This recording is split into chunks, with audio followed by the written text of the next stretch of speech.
नमस्कार। दृष्टि आईएएस के टुडेज जीके प्रोग्राम में आपका स्वागत है। शुरुआत करते हैं अभ्यास प्रश्न से।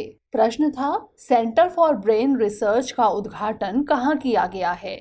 IISc Bengaluru, IIT Bombay, AIIMS Delhi या फिर एम्स भोपाल। इसका सही जवाब है ऑप्शन ए, आईआईएससी बेंगलुरु। हाल ही में प्रधानमंत्री नरेंद्र मोदी ने आईआईएससी बेंगलुरु में सेंटर फॉर ब्रेन रिसर्च का उद्घाटन किया है, इसलिए विकल्प ए सही है। सेंटर फॉर ब्रेन रिसर्च को अपनी तरह की अनूठी अनुसंधान सुविधा के रूप में विकसित किया गया है।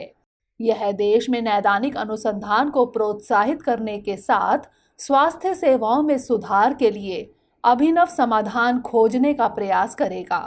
तो इस तरह इस प्रश्न का सही जवाब है ऑप्शन ए, आईआईएससी बेंगलुरु। आप में से अधिकतर स्टूडेंट्स ने इसका जवाब कमेंट सेक्शन में सही भेजा था। जवाब भेजने के लिए शुक्रिया।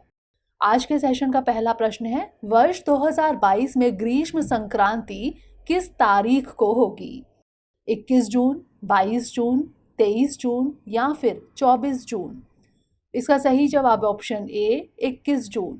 वर्ष 2022 में ग्रीष्म संक्रांति 21 जून को होगी, इसलिए विकल्प ए सही है।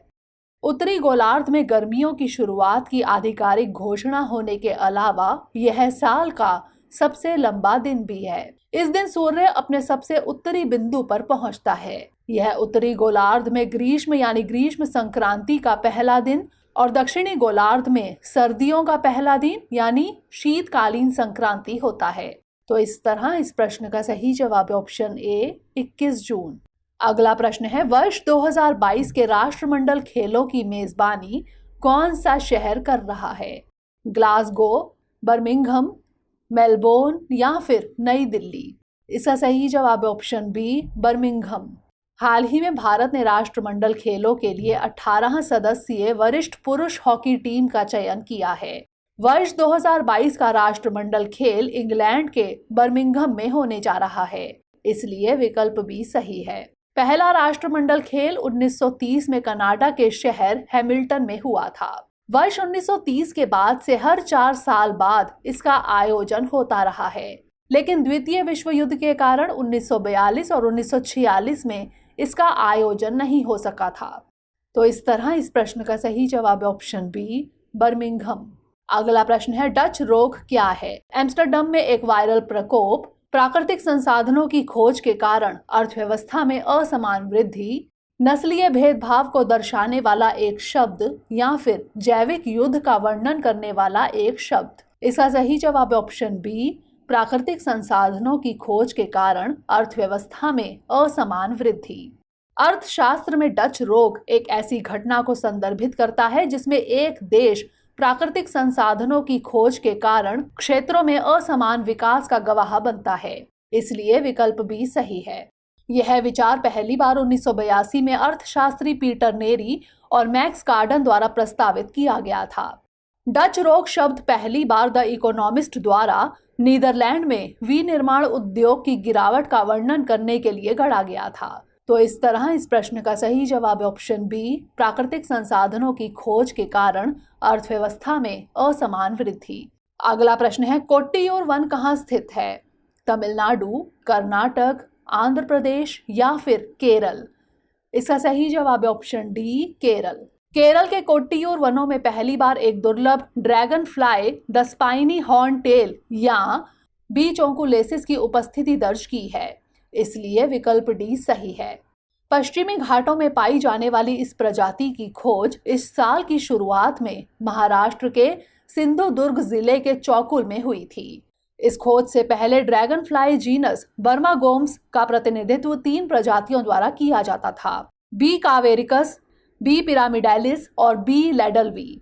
तो इस तरह इस प्रश्न का सही जवाब है ऑप्शन डी, केरल। अगला प्रश्न है, निपुण योजना के संबंध में निम्नलिखित कथनों पर विचार कीजिए।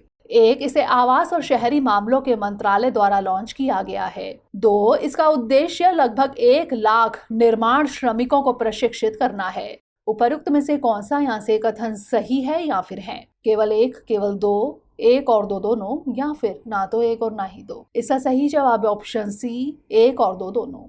हाल ही में आवास एवं शहरी मामलों के मंत्रालय ने लगभग 1 लाख निर्माण श्रमिकों को प्रशिक्षित करने के लिए एक योजना की शुरुआत की।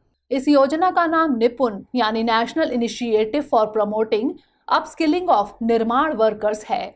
इसलिए कथन 1 और 2 सही है। इस योजना के लिए नोडल एजेंसी राष्ट्रीय कौशल विकास निगम है। इस योजना के तहत 80,000 श्रमिकों को पुनः कौशल प्राप्त होगा, जबकि लगभग 14,000 श्रमिकों को नए कौशल के लिए प्रशिक्षित किया जाएगा। तो इस तरह इस प्रश्न का सही जवाब है ऑप्शन सी, 1 और 2 दोनों। अगला प्रश्न है 20वां लोक मेला राष्ट्रीय आदिवासी लोक गीत और नृत्य उत्सव किस शहर में आयोजित किया जा रहा है? भोपाल, हैदराबाद, सोनभद्र या फिर पुरी? इसका सही जवाब है ऑप्शन डी, पुरी। हाल ही में जनजातीय मामलों एवं जल शक्ति राज्य मंत्री ने 20वें लोक मेले राष्ट्रीय आदिवासी लोक गीत और नृत्य उत्सव का उद्घाटन किया।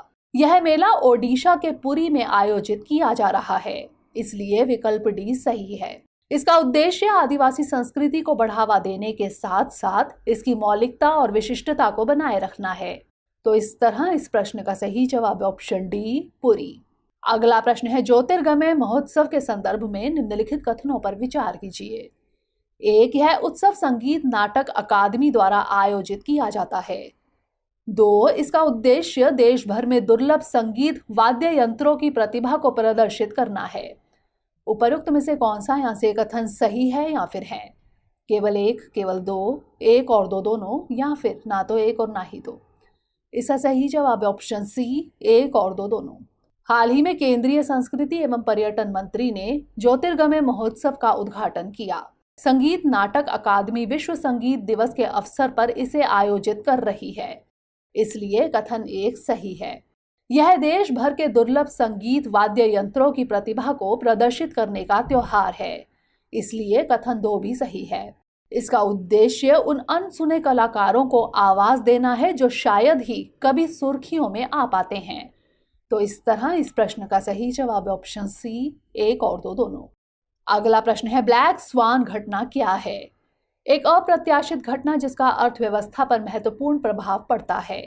पक्षियों में पाया जाने वाला एक नया रोग, परमाणु निरस्त्रीकरण के संबंध में एक संधि, या फिर अफ्रीका में लाल हीरे की खोज? इसका सही जवाब है ऑप्शन ए, एक अप्रत्याशित घटना जिसका अर्थव्यवस्था पर महत्वपूर्ण प्रभाव पड़ता है। भारतीय रिजर्व बैंक के एक अध्ययन से पता चला है कि भारत से लगभग 100 अरब डॉलर की पूंजी के आउटफ्लो होने की संभावना है। इसे ब्लैक स्वान घटना माना जा रहा है। ब्लैक स्वान ऐसी दुर्लभ घटना है जिसका अर्थव्यवस्था, समाज अथवा दुनिया पर महत्वपूर्ण प्रभाव पड़ता है, इसलिए विकल्प ए सही है। ब्लैक स्वान सिद्धांत का प्रतिपादन 2001 में लेखक और निवेशक नसीम निकोलस तालेब ने किया था।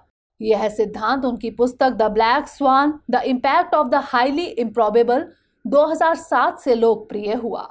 तो इस तरह इस प्रश्न का सही जवाब है ऑप्शन ए, एक अप्रत्याशित घटना जिसका अर्थव्यवस्था पर महत्वपूर्ण प्रभाव पड़ता है। अगला प्रश्न है भारत में सिंगल यूज प्लास्टिक पर प्रतिबंध लगाने के लिए किस मंत्रालय ने हाल ही में एक गजट अधिसूचना जारी की? पृथ्वी विज्ञान मंत्रालय, रसायन एवं उर्वरक मंत्रालय, नवीन एवं नवीकरणीय ऊर्जा मंत्रालय, या फिर पर्यावरण, वन एवं जलवायु परिवर्तन मंत्रालय? इसका सही जवाब है ऑप्शन डी, पर्यावरण, वन एवं जलवायु परिवर्तन मंत्रालय। भारत 1 जुलाई 2022 से सिंगल यूज प्लास्टिक पर प्रतिबंध लगाने जा रहा है। पर्यावरण, वन एवं जलवायु परिवर्तन मंत्रालय ने इस प्रतिबंध की घोषणा करते हुए एक गजट अधिसूचना जारी की थी, इसलिए विकल्प डी सही है। इससे पॉलीस्टाइनीन, विस्तारित पॉलीस्टाइनीन वस्तुओं सहित एकल उपयोग वाले प्लास्टिक का निर्माण, आयात, स्टॉकिंग, वितरण, बिक्री और उपयोग पर रोक लगेगी। सिंगल यूज प्लास्टिक से तात्पर्य उन प्लास्टिक वस्तुओं से है जो एक बार उपयोग करके फेंक दी जाती हैं। तो इस तरह इस प्रश्न का सही जवाब है ऑप्शन डी, पर्यावरण, वन एवं जलवायु परिवर्तन मंत्रालय। अंतिम प्रश्न है राष्ट्रीय चंबल अभयारण्य यानी NCS का क्षेत्र किस राज्य में नहीं आता है? मध्य प्रदेश, राजस्थान, उत्तर प्रदेश, या फिर गुजरात? इसका सही जवाब है ऑप्शन डी, गुजरात। हाल ही में मध्य प्रदेश ने राष्ट्रीय चंबल अभयारण्य यानी NCS के क्षेत्र में चंबल और उसकी सहायक पार्वती नदी के कुछ हिस्सों को खनन के लिए खोलने का प्रस्ताव दिया है। एनसीएस 3 राज्यों यानी राजस्थान, मध्य प्रदेश और उत्तर प्रदेश में फैला हुआ है, इसलिए विकल्प डी सही है। यह मध्य प्रदेश में चंबल और इसकी सहायक पार्वती नदी के कुल 435 किलोमीटर के हिस्से को कवर करता है। यह एक महत्वपूर्ण पक्षी आवास है जिसमें घड़ियाल, डॉल्फिन, मगर और कई दुर्लभ कछुओं की प्रजातियां पाई जाती हैं। तो इस तरह इस प्रश्न का सही जवाब है ऑप्शन डी, गुजरात। आइए अब नोट कर लेते हैं आज का अभ्यास प्रश्न। विश्व की सबसे बड़ी मीठे पानी की मछली कहाँ पाई जाती है? वियतनाम, लाओस, कंबोडिया या फिर मलेशिया? इसका उत्तर हमें कमेंट सेक्शन में जरूर भेजिएगा। अगले सेशन में नए प्रश्नों के साथ मिलेंगे। तब तक के लिए पढ़ते रहिए एंड स्टे मोटिवेटेड।